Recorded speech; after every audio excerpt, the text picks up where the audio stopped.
Hi, and welcome to Talking Small Press Comics, number 87, episode 87. Yeah, with Steve Keeter over here, and myself, Larned Justin. I still can't. 87 episodes. I still can't 87 figure out. Episodes. You know, never mind. Forget it. We've been through this before. Yeah. I can point one way, but it comes up backwards. I don't know. Forget it. We're here. We're here again. Anyway, we got some new comics. We got a new artist we haven't talked about before. Got some comics from him, so I think this is going to be a pretty interesting show. And which one you got first? What do you want to do first? We're going to start with a new old artist, an old artist, but he's a new artist. Okay. We're going to start with our pal, Larry Johnson. Larry Johnson, yeah. Larry Johnson's Horseman. To us, he's not old because, we're like in his age area. We've all been around for a long, long time. That's true. But especially, I've known Larry Johnson since the early 1970s, since like 1973. And he was one of the original members of the UFO, the United Fanzine Organization. And, he published the Comet back in those days and Tales of Fantasy. And he has, over the years, over the decades, he's like fine wine. He just gets better and better and better. Absolutely. Now, there's no dialogue in this. It's just strictly just visual experience. Drawings of a guy with a horse head wearing jockey shorts. Well, I think they deal with that somewhere. I saw. In the back. We're going to sneak preview at the very back because Larry Johnson does this book. It's always wordless, and it goes along with like his dream diary, which is stuff that's in his dreams. This is dreamlike as well. He doesn't just. That's his dream diary right there. Yeah. But Terry Flippo does something. Here, right towards the end, because you can see Horseman, of course. Wears his tidy whities. Yeah. Larry, I'm sorry. We're just having fun with this, okay? But Terry Flippo adds an illo towards the end. Oh, he draws one. Oh, yeah. Terry Flippo, boxers or briefs? Boxers on. And he's holding the jockey shorts. He's holding the jockey shorts. Yeah. And I remember because somebody said something to Larry in one of the letter columns, and he said, it was when we interviewed Larry. A while back, and somebody said something about, why is he wearing jockey shorts? And Larry said, would you rather he be naked? I mean, it's a horseman, for crying out loud. Anyway, great character. I don't know what it all means or anything, but it's very well illustrated, full color. This is number 7, so he's been doing this a while. Yeah. It's just a great fantasy story. We have our hero, a horseman, and he this time he goes to an amusement park. He goes through all sorts of dimensions and all kinds of places that they just stimulate your imagination. Yeah, and what? I may have this wrong. I think that's the price, $7. That is the price inside. So I don't know if that's the number. I think it is. No, it is issue 7. It's also so it's issue 7 at $7. Okay. So if you order issue 6, it's $6. If you order number 5, it's $5. Well, Larry's going to kill you if you do that. But as usual, it's a great comic. He's such a terrific artist. Look at what Larned is showing you there. I mean, just that's the back. That's the back cover. Yeah, very well done. The back cover. And his experience, and it's in full color on glossy stock paper, and just the adventures that he goes through. I mean, just a simple trip to an amusement park is not like anything you'll ever experience in an amusement park. The Jack in the Box also has a horse head. Yeah, there's a Jack in the Box, and horse-like Jack in the figures Box has a horse head. all over the place. And there seems to be this little guy with radioactive antenna, this little beetle-like insect that's sort of leading him around. I'm not sure, but I've seen these insects pop up in some of Larry's other stories. It's sort of guiding the way. And Horseman goes through the amusement park. Yeah, there is a Jack in the Box figure. There's also a giant horseman. He's on a roller coaster here. And you can see he's looking up, and this giant horseman appears. Well, yeah, there is another horseman there. Right. Yeah, and that's an interesting sequence there, because they seem to be having a dialogue. What you're showing there. Yeah, Horseman pushes the whiter horseman. He's all white, like an albino horseman, and he kind of pushes him off. Yeah. And it kind of makes you wonder what exactly is going on there. But he's whatever it was that this guy was offering, Horseman wasn't on looking the cover. for. Both the horsemen are on the cover. Yeah, the giant albino horseman and the other horseman. Mm-hmm. And yet there's another horseman also here. So there are a number of horsemen characters that appear in here. Horsemans. I mean, you can leave it up to your own imagination and decide what's happening. What's happening in this? Yeah. It definitely leaves something to the imagination. Well, the only one that knows what's happening is Larry. Yeah. For sure. It's a beautifully done issue. I would recommend this extremely highly. $7. I don't know if the pages are numbered. Don't think so. It looks like they're going. It looks like they're going through some mirrors, like a funhouse mirror type setup here. And other horsemen are in the mirrors. I would say this is at least 32 pages. Pages aren't numbered, but that's what it looks like. Standard comic book. Well, it's a beautiful comic. Well worth $7. $7 is a steal for this. $7. Yeah. This is one of the best comics you're going to read these days. And if you come look at it. You can't read it. Find it anywhere else. You got to order it from Larry. But this is another terrific issue. As I said, it just gets better and better. I want to see more. I've been missing a sort of Madame Bougala and LewBrown. He hasn't done that for a little while. Yeah. Man, I'm kind of wondering when those guys are coming back. Larry, when's I got a feeling next thing he does is going to be that. Yeah, I don't think he's forgotten about him, but he's more of a dream issue. Now the Horseman. Now it's time for Lady Bougala. Blah, blah. Yeah. For a story with actual words in it, I'm not complaining at all. I'm not complaining at all, because this story, and it exhibits the true talent of someone who can tell a comic story without any words. If you can do that, and I've said this many times before, if you can tell a story without the word balloons, without the captions, you're a good comic book storyteller. And Larry is one of the best. One of the best. So, highly recommend Horseman number 7. All right. What you got next? We got all kinds of cool stuff. Let's get on to our old pal Scott McClung here. Now, this to me is very cool. Once again, there's no dialogue to this, but it's public domain characters, which I love. Public domain.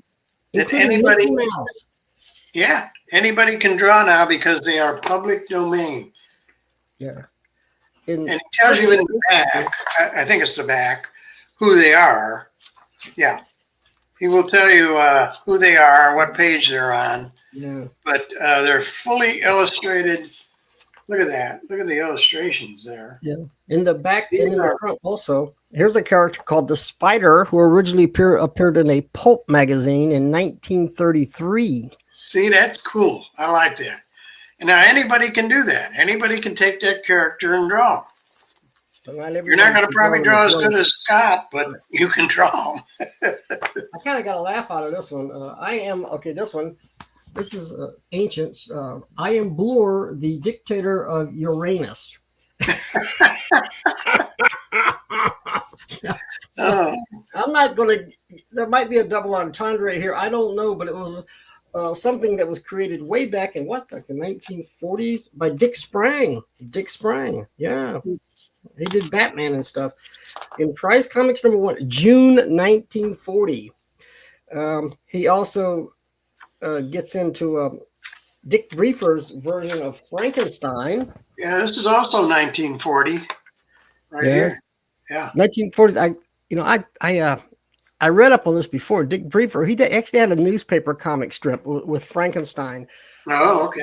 He tells you here that it started out, or it was for a while, it was a horror story, and then it went for comedy, and then it went back to horror again. But there's a whole history behind this Dick Briefer's version, and so I remember being very interested in that. Do this because the pages aren't numbered, but he refers to page numbers when you're looking at who's who. Yeah, okay, that one. And who is that? I don't know who that is. Okay, let me see if I can figure it out. Where are we at? Yeah, what page is it? Page. Popeye in here. Popeye. Some of the old Popeye. There's Popeye, yeah. Yeah, some of the old Popeye cartoons are public domain. Look, he has Mickey Mouse in the same picture. And they're in the public domain, apparently. That's what he's saying. At least, and I think certain versions of Popeye are in the public domain. It's not probably the real early ones, And Scott, just brilliant. He just latched on to all these characters and said, hey, I can do this. Other people did this. I can do it now. Finally, I can do this now. Yep. Yeah, I enjoy that kind of stuff. I like to do parodies of the old 40s comics. Even Archie There's Andrews. Archie. Now that one we know. That's Archie. Yep. Archie and Veronica. And there's a Cape guy. I'm not sure who that is, but I don't know. Right here. I don't know. He has a lot of history. Oh, that one there? Yeah, I don't know who that is, but somebody from that time. Yeah, you have to really get into it and go through this. Go through this and figure out. Okay, but it does have a hint. Well, a hint because it has all these little covers, these old cover illustrations that give you a hint. So if you can't find the character right away, look at the cover repros. Yeah, and, that'll give you a hint as to who you're looking at there. Yeah. Let's see here. Gosh, there's so much great stuff. This one killed me. I couldn't believe it. Yep. Frankenberry and Count Chocula from this serial. They're public domain, so you too can do Frankenberry and Count Chocula now. And whoever this ghost guy was, Booberry, I think it was called Booberry. Maybe, yeah. Yeah, and then Scott did. You can do it, and Scott did it, and it just as, if he'd have been doing those cereal boxes, and I had a lot of those cereals when I was a kid. Yeah, I did. I like Count Chocula. I like, it was good stuff, man. When you're little, when you're young, and just so much great stuff. This is brilliant. Yeah, this is cool. If you like stuff from the 40s and all that, this is very cool. And this is volume 1, so I think he's going to do another one. Thriller. That's volume 1. Ace Hart is a British superhero. This is from 1948. This is Ace Hart. You can tell because he has a heart on his chest there, heart symbol. Haven't been able to find a price on this. I don't know, but I will have his contact info, and you can contact him and ask him the price. It may be in here and I just don't see it, but I don't see it. Yeah. But this is fantastic work. The Cabinet of Dr. Caligari, the great old silent film. He did this one in black and white. Yeah. Because, of course, the original film was in black and white. Yeah. Great horror classic. And I've seen that movie a few times. In fact, I used to have an 8mm version of that I ordered from, I think, Sears and Roebuck. It had an 8mm version of the Cabinet of Dr. Caligari. Oh yeah, that one there. Yeah, look at that. Again, the best Again, one. I don't know who that is, but there must have been a It's a cat-like character. cat got a C on the front. Might be on And a the front. superhero cat of some kind going after the mouse who's going after taking the baby's candy. Can you believe it? Can you believe that, man? I mean, how low down can you go? Man, that's as low as it's getting. Man, that cat ought to get that mouse. Wow. It's here somewhere. Anyway. I got it. Oh, you got it? What is it? Yep. Cosmo Cat from 1945, created by Pat Adams. 1945. On the description page. Again, you go by the illustration. Yeah. I don't have proper lighting here, but that's Cosmo Cat there. Anyway, very cool. Very cool. I like this. I don't know. What would you suggest? If you just want to send something to Scott, you just say, "Hey, Scott, here's a $7 or whatever." I mean, Larry's Horseman was $7. I'll say this is definitely worth at least that. Yeah. Whatever the price is, I would have bought it for sure. Yeah, it's really terrific. Printed by Kablam. Yeah, this was printed by Kablam. Kablam is right here in Orlando. When I did my reprint of #1, that book that I published in 1973, the first decent book, I guess, that I published, Kablam did the printing. They're right downtown here, but I've never been to the offices. You ought to go down there sometime. I live like 6 miles outside town. I live in a suburb called Williamsburg, suburb of Orlando. Yeah. I should go down there. Take your stuff over there in person and hand it to them. Yeah, I should go down there and talk to them. I've been doing stuff a very old-fashioned way for a long time. Just doing stuff by photocopy, going to Kinko's, you know. Yeah. Lately, I've been sending like the UFO newsletter, Tetragrammaton and Fragments. I published that because I'm still the chairman of the UFO, but I've been sending it to Rob Imes, the former chairman of the UFO, because he can get the printing done for half the price of what. I think you told me that. Yeah. So I'm paying him and he's printing that, but I don't know if we'll get around to talking to that. But that's not what I'm here for. I'm here to see what a great guy Larned is. Hi, Larned. More comics. Yeah, we're gonna talk about other people's comics. Yeah. I'm headed towards a couple of really good ones. We got okay. We're gonna get to this. There's this guy, Matt Hoffman. Matt Hoffman. Doc Hoffman. Doc Hoff. D-O-C. Doc Hoff, but it's Hoffman is his last name. Yeah. And this is a comic that he published, and I believe this is his first comic that he's ever published. He did send us another one. He sent us another one here. Mm-hmm. Actually, he sent us two. He has a little one also besides. He sent 3. Yeah, he sent 3. So he just got going in small press apparently. But we'll take a look at each one for you. And the first one though is the journey of a decoding dyslexic. And it's actually his story, but he struggled as a kid trying to read.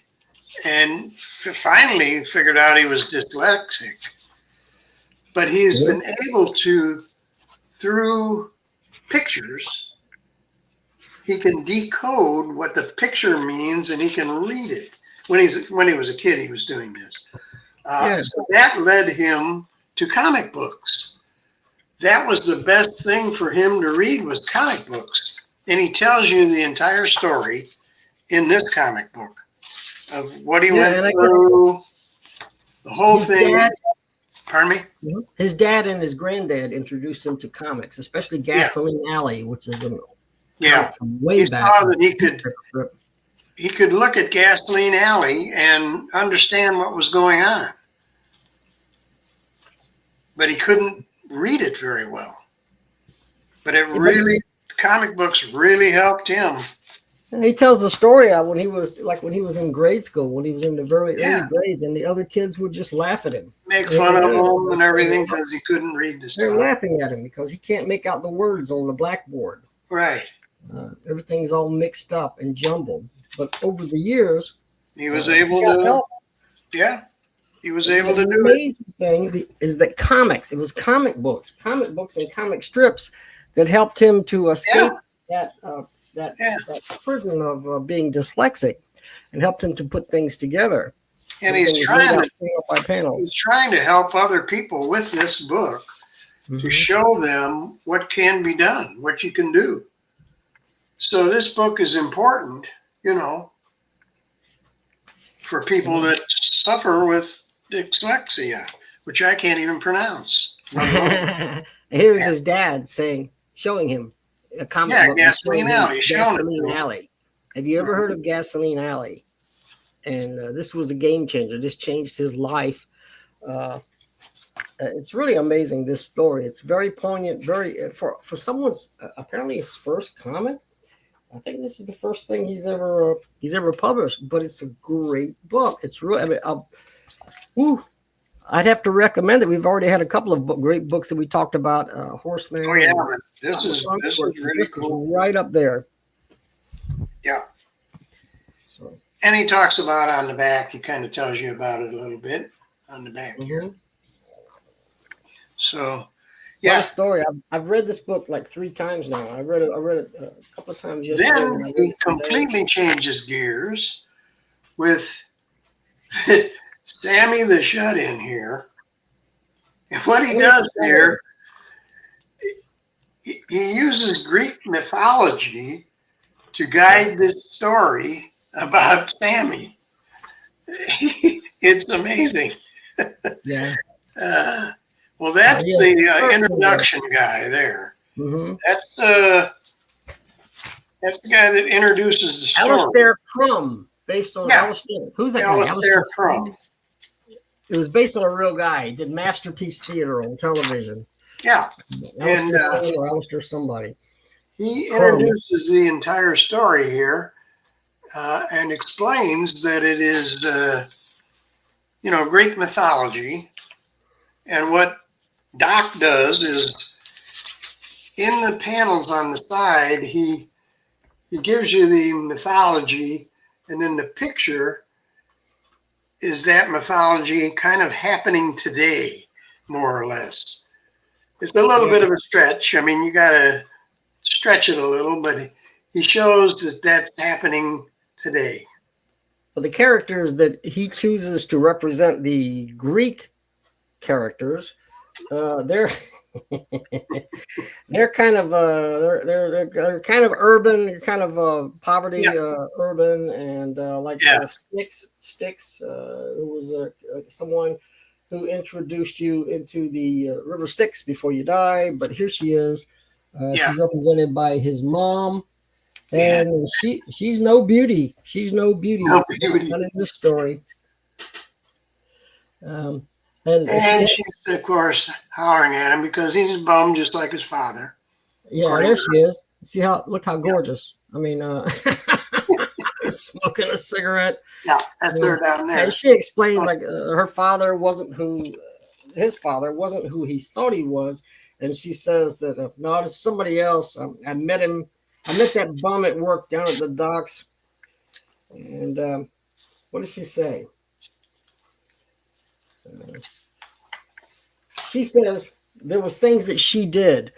You want to know your birth story? Let's just say that you, Zell, and your sister Nike, got a sister named Nike, are all here today because Mama needed to pay rent somehow.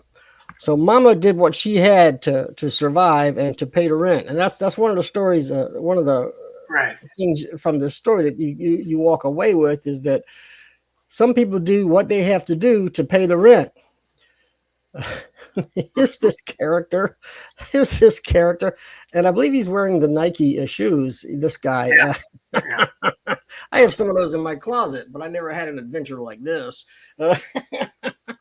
Anyway.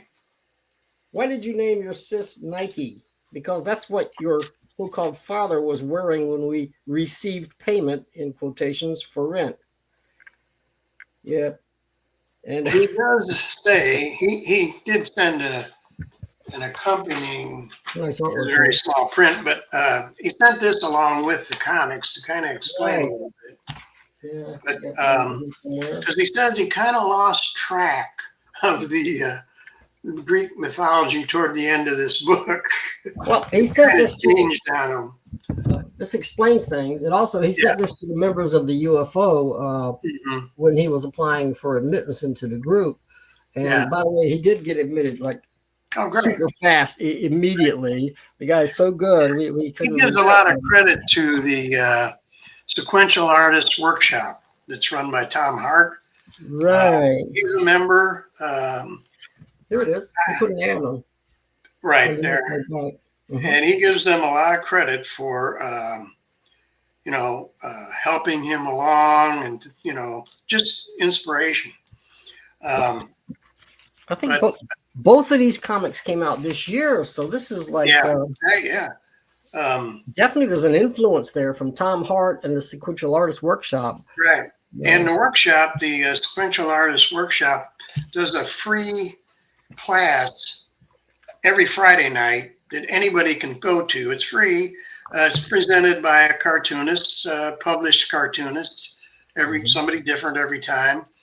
And that's where I've seen Doc, but because our mics are muted so we don't interfere with the presentation, I've never been able to talk to him. But this last Friday, I went to the thing, but he was not there. So I didn't get to tell him we're going to have his comics on here, but I think he knows that already. Larned goes on that, and sometimes I sneak in there. So I haven't participated, but sometimes I go on there. You looked at it, yeah, on the Sequential Artists Workshop on Friday night just to see what you guys are doing. Yeah, I sneak in and I sneak out. I'm a pretty sneaky guy, So gives you a chance to. They give you a chance to draw, and then everybody looks at what you drew, and it's kind of fun. But anyway, that's where there's some crazy stuff in here. When I saw that it was Doc Hoff, I said, I know who that is. There's some scary stuff in here. He says, Mommy, what happened to Daddy? And, she's got her head in her hands. Yeah. And there's a little bit of violence in here. Mm-hmm. A little bit of everything. Apparently she poisoned him. Poisoned his real dad. Well, that's the guy with the Nikes too. So, I mean, you can say, well, he kind of deserved it. Nobody deserves to be poisoned, but if anybody did, it would be him, the guy with the Nikes.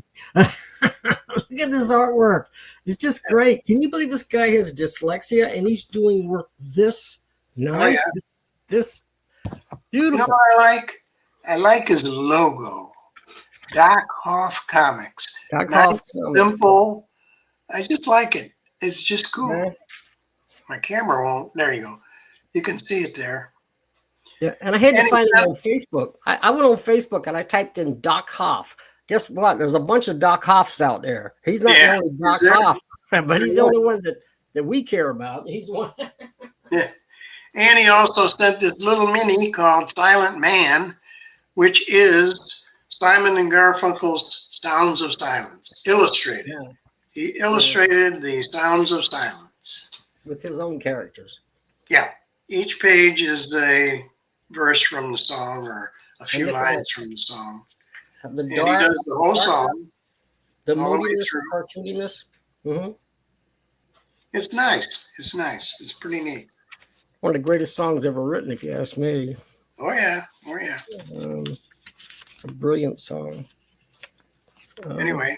What can I tell you? I mean, it's just really nice work. Mm-hmm. Very cool.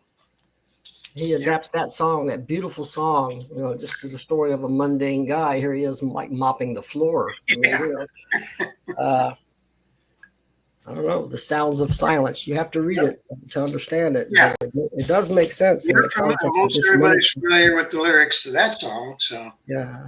But cool. Very cool. I like that. That was very cool. And at this point, We're headed towards this guy that you may have heard of. Pendulum. Right here. His picture's better. Pendulum. You can see the pendulum swing there with Morty's head on it.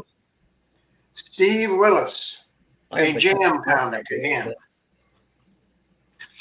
And it's a new jam comic. New jam comic. And if you look very closely, you can see who is in the jam comic, but it's kind of hard to read on here. Well, we got Buzz. Is it Buzz Buzzizik? How do you say it? Buzz Buzzizik. Buzzizik? Yeah. He gets in there somewhere. It starts out with a great story called Bow to the Bow. You have to think about that one for a second. Mike Hill kind of participated in this. Bow to the Bow. Apparently there's these extraterrestrial creatures that look like bow ties. Bow ties, yes. And, if you pick one up, they start mouthing all sorts of profanities and threatening other people. Mm-hmm. And it's on your neck. Pissing people off. Yeah. So like this one guy, he's saying, my man Osgood here will now commence to kick your ass. So he's telling him the bow tie is telling this other guy, this guy wearing the bow tie is going to kick his ass. And so of course, this page here is probably Mike Hill, most of it.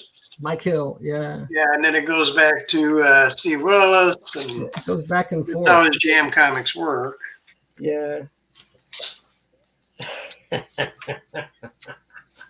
I think we go back to Mike Hill for the last page there. Yeah. At least part of it. That's hilarious. Yeah. Maybe the bottom panel is Steve Willis again. Looks like Steve. They must have went back and forth several times on that. I'm working on one too, Steve. I'm behind on it. I know. I'm sorry, Steve. I'll get it to you soon. I know I'm behind. Look, I'll tell you this. You see this? This is Bristol, 67-pound Bristol board. This is for me to finish the jam. He sent you the paper, and you still didn't do it. No, he didn't send me the paper. I have the paper, but I dragged it out last night saying, I'm way behind. I got to get this done. I also owe Ken Leach an Alien LO. He's doing an Alien issue of Tales from the Morgue. And you sent him. Yeah, I sent him. But I'm behind. I apologize. I'm going to get on.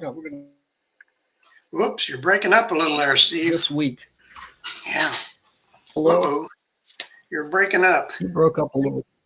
Wonder what happened. You broke up for a moment. Are we back? Yeah, we're back, I think. Yeah. Okay, that's good. Then it gets to apparently, okay, we get a little political on this. Yeah, a little RFK brainwash. RFK's brainworm. Brainworm, not brainwash. Apparently, RFK, Robert F. Kennedy Jr. has a worm inside his brain that's affecting the way he thinks. And we get this guy here. I think it's Sean Inanity. Based on Sean Inanity. So, getting a little political here. We're not going to get into the political aspects. I just want to say that this is really funny. Apparently, RFK Jr. is infected by a brain worm. You may know Blair Wilson, but he did this one. This is Blair Wilson. Blair Wilson, yeah. Okay, where we're at on this page here, yeah. Yeah, this is Blair Wilson's contribution to whatever Steve started with him. Yeah. Look at this brain worm. I mean, he's like totally insane. Totally insane. No wonder, politics is messed up. These people have politicians. They have brain worms. Brain worms. They're affecting. I've suspected that for a long time. Yeah, I always suspected brain worms. Yeah. I got one more here. Let's see this. This one. What is? That's more. There's an this is by brain worm there. Okay. Non-local variable. Right, I saw that. Non-local variable. Variable did this. That's it. Non-local variable. Yeah. Yep. I know that guy. I think I went to school with that guy. Non-local. Yeah, Non's not a bad guy. Yeah. 60 years ago. Now, wait a minute. You skipped over one. Did I? That's Yeah. quite possible. Can I live in your wind chime? Can I live in your wind chime? Isn't that the Blair Wilson one? No. Let me get this straight. I thought that was Blair Wilson. Can I live in your... Oh, that is Blair Wilson. I apologize. Yeah. I apologize. Okay, that's Blair Wilson. Mhm. And the next one is How Can It End, which is Steve Willis and Non-Local Variable. Yeah. Oh, better known. Pretty much the last one in here is that. And who's Non-Local Variable? Now, that made me wonder. It looks like, and the first thing I thought about when I saw certain images, let me go back to the image, the page you were showing. These look like rubber stamped images. And I immediately thought of Matt Levin. Yeah, it's possible. I don't know if that's him. No, there's no way to know. There's no way to know. These are rubber stamped images. Yeah. But it might He's be not him. the only one that does it. So. Yeah. So that's And what of I course, thought of. the highlight for me is the funniest joke in the world by Of Steve course. Willis. Right here. And I'll get the light back over here. Okay. And this it ends on the back page. Yeah, it's been going I'm on not for a going while. to give it away. I'm not giving away the funniest joke in the world. Yeah. Well, Steve's been trying to tell this joke for like at least a couple of years. Right. And you have to see if he succeeds here. But I don't want to give away the punchline. So yeah. There's always an interruption. It always starts with. well, you just gave away the punchline. Okay. So and so and so and so. Okay, a porcupine and a life insurance salesman walk into a bar. Mm-hmm. There you And then go. Steve Willis pops up with an interruption. Says, "Well, we'll get back to it. We'll get back to it. I don't mean to interrupt, but of course he did. And we're not going to tell you the ending, but it's a great way to end the book. It's a hilarious way to end the book. So Steve, as usual, we always save the best for last. Yeah. Of course, Steve always sends original Morty comics. So here's mine. You probably have one. Here's mine. Yeah. I'll have butter with toast. Very good, sir. He's ordering butter with toast. Good, sir. I usually order He sent me toast. one. This is on a coffee filter. So is mine. Filter. Yeah, I have mine on a coffee filter. The thing about Steve Willis is the whole world is his canvas. Yeah. Whatever's in front of him. If you can put pen and ink on it, that's his canvas. Hold yours a little closer so I can see it. Morty Comics. This one here is There's time enough, the but not a lot to spare. image isn't backwards here, is it? No, I can read it. Because to me, it's backwards, and I'm not dyslexic, and so I know. At least I don't think so. But I don't know. That explains things. Why I always say Larned's over here, but actually he's over there. I suspect Larned's over there.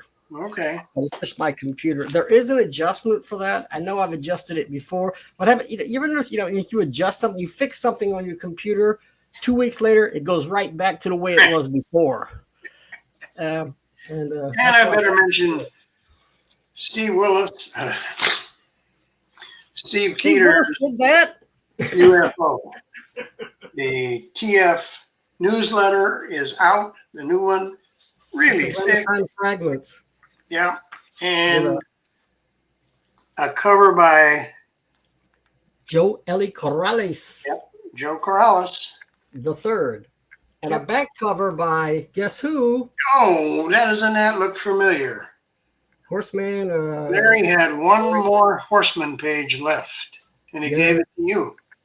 So this one just came out. Of course, I published the UFO newsletter, but I mentioned earlier in this video, Rob Imes, the former chairman, has been doing the printing for me for the last couple of issues because he can get it done a lot less expensive than what I've been paying. But so he did the printing and did a little bit of editing, And anyway, there's a lot of great stuff in here. We got artwork here by I'm blowing my own horn, right? But not really, because it's these other people who are involved. Yeah, they're the ones that are doing the artwork. Not me. I'm just the chairman, and I put it together. But they send me stuff like, from Joe Corrales, and he's sending a preview of something I think that he's going to be coming up with. And then reviews of every comic that is submitted.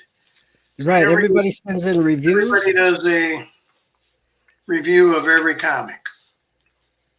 Yeah. So you got this guy Ken Bailey is reviewing a John Yayo's Jr. Comic. I mentioned this to Larned off camera earlier today that this John Yayo, who used to be chairman of the UFO like 20 some years ago, he's got a new comic out. What I do with it, I just had it. I'll show you very quickly. We're not going to review it. I don't have it, so. Yeah, because Larned doesn't have it, but he sent it to the UFO members. Oh, wow. Paladin. Jimmy Dunnigan, a Paladin. And it's an adventure comic. It's pretty much adults only. Oh. But, yeah. We probably But I can review it. I will say that I haven't read this one yet. I read the first issue because he used it to apply with the UFO, and it was terrific. And it's great to see John Yayo Jr. back in the small press and back in the UFO. But thanks for mentioning Tetragrammaton Fragments. The UFO is still going on, despite all my efforts. I haven't sunk the group yet. I'm doing the best I can. There's an illo that Keith Newsom sent. Kind of hard to see, but yeah. It's hard to see, yeah. But that's going to be an upcoming issue of Arm. It's going to be in full color. Oh, that's the Raven. It's a dark character anyway. And Tom Felrath, we get a little more light over here. Tom Felrath, who does the Fanzine Live show on YouTube, and one of the most talented people you'll ever find in your life in small press. He's got a column in here. A Fanzine Live. An ad for Megaton Man by forgot who did it. What's that? What's his name? It's not okay.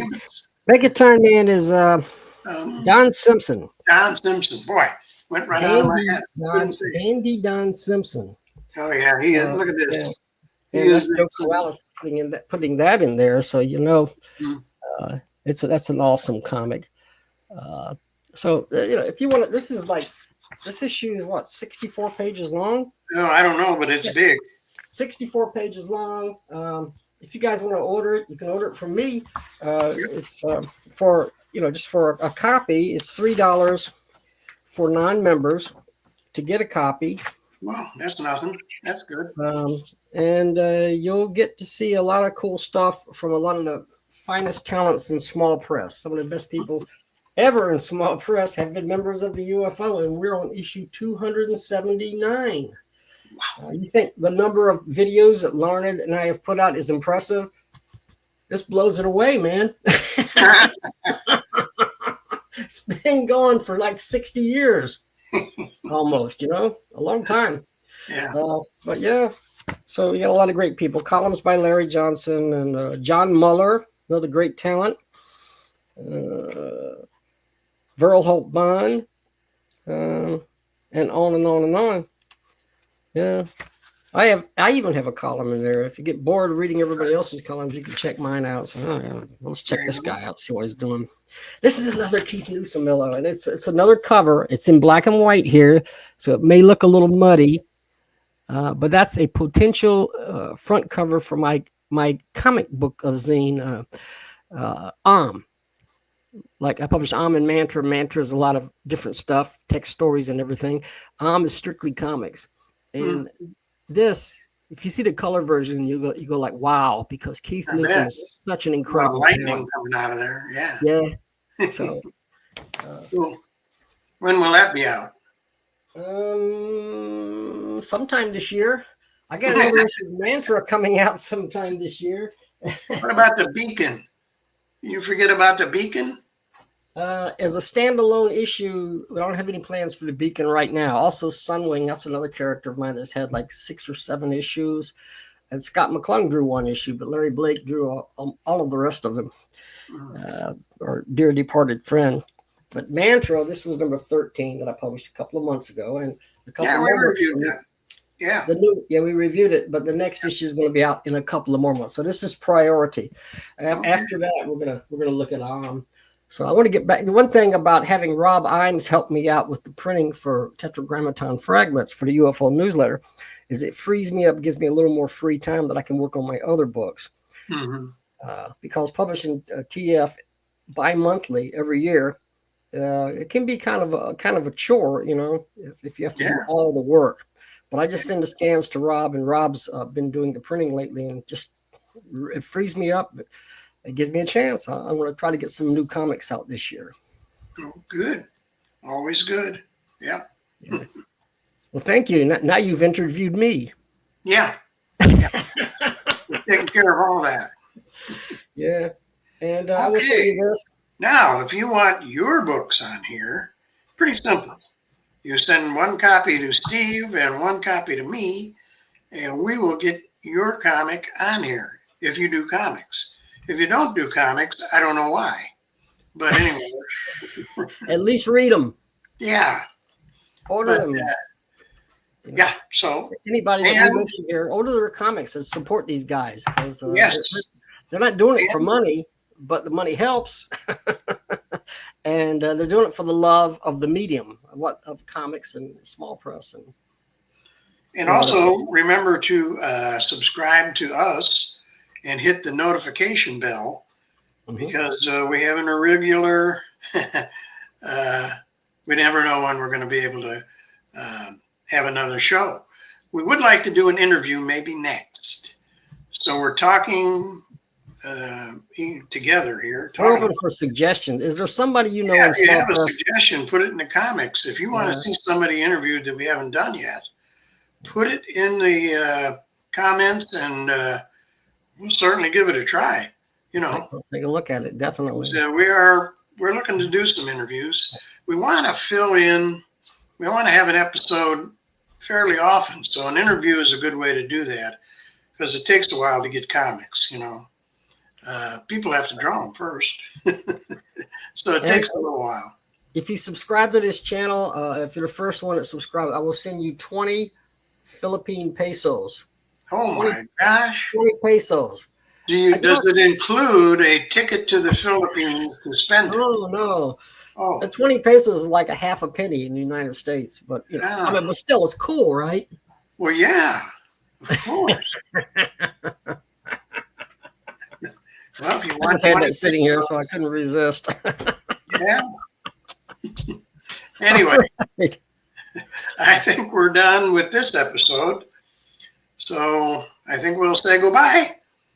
All right. Adios, folks. Adios. We'll see you next time.